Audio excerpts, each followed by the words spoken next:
Python क्या है, Python का यूज किस लिए होता है, वह सब जानकारी आपको इस वीडियो में मिल जाएगी।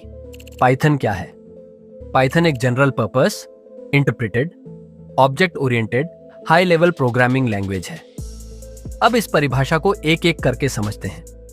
यहां पाइथन एक जनरल पर्पस लैंग्वेज है। जनरल पर्पस का अर्थ है इससे आप किसी भी प्रकार का सॉफ्टवेयर बना सकते हो। जो आपकी इच्छा है उससे आप वैसा सॉफ्टवेयर बना सकते हो। अब अगला टर्म है इंटरप्रेटेड। इंटरप्रेटेड का अर्थ होता है जो कोड आप पाइथन लैंग्वेज में लिखते हैं उसे मशीन कोड में बदलने के लिए इंटरप्रेटर का यूज किया जाएगा। यानी पाइथन लैंग्वेज एक इंटरप्रेटेड लैंग्वेज है। इंटरप्रेटर एक सॉफ्टवेयर होता है जो पाइथन में लिखे गए कोड को मशीन कोड में बदलता है, जिससे कंप्यूटर तुरंत समझ जाता है कि उसे क्या कार्य करना है। इंटरप्रेटर एक एक लाइन को मशीन कोड में बदलता है। जैसे पहली लाइन को मशीन कोड में बदलेगा, जो उस कोड की लाइन का काम होगा उसे तुरंत करेगा। इसके बाद ऐसी ही दूसरी लाइन को पढ़ेगा, उसका आउटपुट दिखाएगा।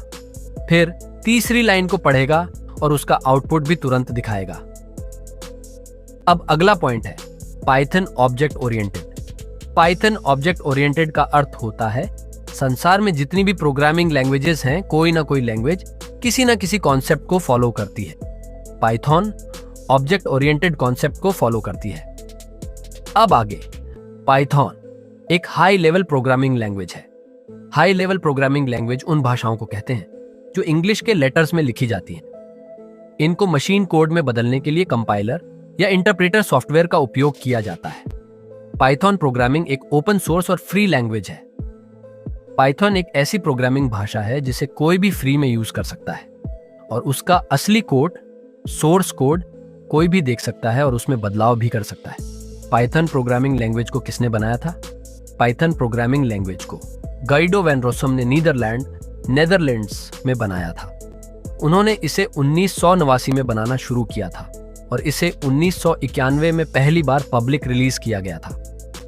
पाइथन में लिखी गई फाइल को किस एक्सटेंशन नाम से सेव किया जाता है? पाइथन एक्सटेंशन यह दर्शाता है कि फाइल में पाइथन का कोड है। पाइथन इंटरप्रेटर इसी एक्सटेंशन वाली फाइलों को पढ़कर उनके कोड को समझता और चलाता है। इसलिए पाइथन में कोड लिखते समय फाइल को .py एक्सटेंशन के साथ सेव करना होता है। पाइथन का नाम पाइथन क्यों रखा गया? गाइडो को एक पुराना कॉमेडी शो बहुत पसंद था, मोंटी पाइथन्स फ्लाइंग सर्कस, इसलिए उन्होंने इसका नाम पाइथन रखा। पाइथन भाषा के निर्माता गाइडो वैन रोसम को मोंटी पाइथन्स फ्लाइंग सर्कस ये टीवी शो बहुत पसंद था, इसलिए उन्होंने अपनी भाषा का नाम पाइथन रखा। पाइथन का नाम किसी सांप, स्नेक के नाम पर नहीं रखा गया है। सच्चाई यह है पाइथन लैंग्वेज का नाम एक कॉमेडी शो से लिया गया है जिसका नाम था मोंटी पाइथन्स फ्लाइंग सर्कस। ये एक ब्रिटिश कॉमेडी शो था जो पाइथन के निर्माता गाइडो वैन रोसम को बहुत पसंद था। इसीलिए उन्होंने अपनी प्रोग्रामिंग लैंग्वेज का नाम पाइथन रख दिया ताकि नाम छोटा, यूनिक और मजेदार लगे। लेकिन ध्यान देने वाली बात, लोगों को लगता है कि पाइथन नाम सांप, स्नेक से जुड़ा है, क्योंकि पाइथन एक सांप का नाम भी है, पर इसका कोई संबंध नहीं है।